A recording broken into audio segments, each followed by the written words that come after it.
રમતગમત યુવા અને સાંસ્કૃતિક પ્રવૃત્તિઓ વિભાગ ગુજરાત સરકાર, કમિશનર શ્રી યુવક સેવા અને સાંસ્કૃતિક પ્રવૃત્તિઓની કચેરી ગાંધીનગર અને જિલ્લા યુવા અને સાંસ્કૃતિક પ્રવૃત્તિઓની કચેરી સુરેન્દ્રનગર દ્વારા ગત વર્ષે પ્રથમવાર સાંસ્કૃતિક સ્પર્ધાનું તરણેતર ખાતે આયોજન કરવામાં આવેલું હતું, જેમાં ખૂબ જ સારો પ્રતિસાદ મળેલો. આશરે 450 કરતાં વધુ એન્ટ્રી આવેલી અને અમે ગત વર્ષે 26 સ્પર્ધાઓ કરેલી હતી.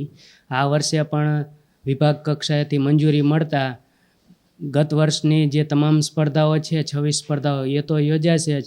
એ સિવાય ઘનવાદ્ય છે એવા અમે 5 સ્પર્ધાઓ વધારાની આ વખતે એમાં ઉમેરી છે. કુલ 31 સ્પર્ધાઓ આ વખતે થશે. આપણી જે વિસરાતી જતી સંસ્કૃતિ છે એ જળવાઈ રહે, આપણો વારસો છે એ જળવાઈ રહે, એ આનો મુખ્ય ઉદ્દેશ છે.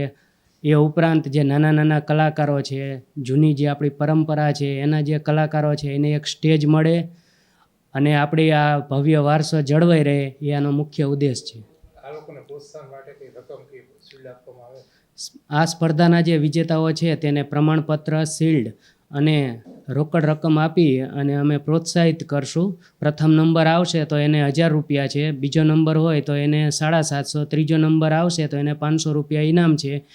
આ ઇનામ રહ્યા એ જે ટીમ ઇવેન્ટ છે એમાં પણ જેટલા મેમ્બર હોય એ મુજબ મળશે.